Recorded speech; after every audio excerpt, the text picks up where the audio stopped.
ഇന്ന് ഭയങ്കര കാറ്റും മഴയൊക്കെയുള്ള ഒരു ദിവസമായിരുന്നു. അപ്പൊ ഇന്ന് പിന്നെ എൻ്റെ അമ്മയും എൻ്റെ ഉപ്പയൊക്കെയാണ് എന്നെ കൂട്ടാൻ വന്നത്. ഇന്ന് പിന്നെ നമ്മൾ നേരെ ബീച്ചിലേക്ക് പോയി. അപ്പൊ കാറ്റ് കാരണം നമ്മളെ കുട അങ്ങോട്ട് പൊന്തി പോയിക്കിനെ. പക്ഷെ നമ്മളെ കുട ഫ്ലെക്സിബിൾ ആയതുകൊണ്ട് പൊട്ടിയില്ല. ആ കുട ഒന്നും എൻ്റെ അനിയത്തിൻ്റെ കൈമേൽ കൊടുത്തതാ കാറ്റടിക്കുമ്പോൾ ഓള് വരെ പറന്നു പോകാൻ പോയിന്നു.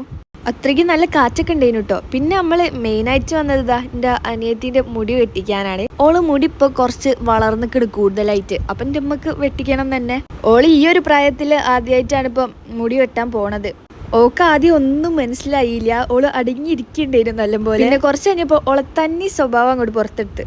ഓള് വെട്ടുമ്പോൾ ആ കത്രികൊക്കെ പിടിച്ചലിക്കാൻ നോക്കിയേനു. പക്ഷെ ആ സാധനം ഇട്ടോട്ട് അങ്ങനെ കഴിഞ്ഞില്ല. പിന്നെ ഒന്നിനും കഴിയാത്തോണ്ട് ഓൾ ഒറ്റൊരു കരച്ചിലേനു. അങ്ങനെ കരച്ചിലിന്റെ ഇടയ്ക്ക് ഓളെ മുടിയൊക്കെ വെട്ടാൻ നോക്കുന്നുണ്ട്. പക്ഷെ ഓള് തീരെ അങ്ങോട്ട് സമ്മതിക്കില്ല. അങ്ങനെ പിന്നെ ഓക്ക് ഇന്റെ വീഡിയോ ഒക്കെ കാണിച്ചു കൊടുത്തിട്ടാട്ടോ ഗൈസ് മുടി വെട്ടിയത്. ഓക്ക് ഇന്റെ വീഡിയോ ഭയങ്കര ഇഷ്ടമാണ് കാണാൻ. കുറച്ച് മുടിയാണ് ഉള്ളെങ്കിലും ഓളെ മുടി കുറേ നേരം എടുത്തിട്ടാണ് വെട്ടിയത്.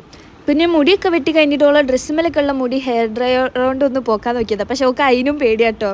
അപ്പോൾ ഓള് ജസ്റ്റ് എൻ്റെ ഇപ്പൻ്റെ മേത്ത് അടിച്ച് കാണിച്ചു കൊടുത്ത് പിന്നെ ഓള് മേത്തൊന്നും അടിക്കാൻ നോക്കിയതാ. അപ്പം തന്നെ കരുതുകയും ചെയ്ത്. ഓൾക്ക് വേണ്ടാത്ത കാര്യങ്ങൾക്കൊക്കെ പേടിയാണെങ്കിലും വേണ്ടിയ കാര്യങ്ങൾക്ക് ഒന്നും പേടിയുണ്ടാവില്ല കേട്ടോ. അങ്ങനെ അത് കഴിഞ്ഞിട്ട് പിന്നെ എൻ്റെ മറ്റേ അനിയത്തിൻ്റെ മുടി വെട്ടാണ്ടേനു. അപ്പോൾ ഓളെ മുടി വെട്ടാൻ ഏത് സ്റ്റൈലാന്ന് ചോദിച്ചപ്പോൾ ഞാൻ പോയിട്ട് വൂൾഫ് കട്ട് അടിക്കാൻ പറഞ്ഞ്. എൻ്റെ അമ്മയാണ് പറഞ്ഞെങ്കിൽ ഒന്ന് ജസ്റ്റ് ഒന്ന് വെട്ടിയാൽ മതി, കൂടുതൽ ചെറുതാക്കണ്ടെന്നാണ്. ഞാനോലോട് ചെറുതാക്കാനാണ് പറഞ്ഞതും. അപ്പത്തിന് എൻ്റെ അനിയത്തിൻ്റെ കുരുത്തക്കേട് കണ്ടില്ലേ, ഓള് ആ മുടിയൊക്കെ പോയി ചവിട്ടി കളിക്കാണ്. പിന്നെ കുറേ നേരം ആയതുകൊണ്ട് തന്നെ നമ്മൾ അവിടുന്ന് കോഫിയൊക്കെ കുടിച്ചിരുന്നു. പിന്നെ വെട്ടി കഴിഞ്ഞപ്പോൾ ഓളെ മുടി കാണാൻ നല്ല രസമുണ്ടേനു. അപ്പോൾ എന്തായാലും ബായ്.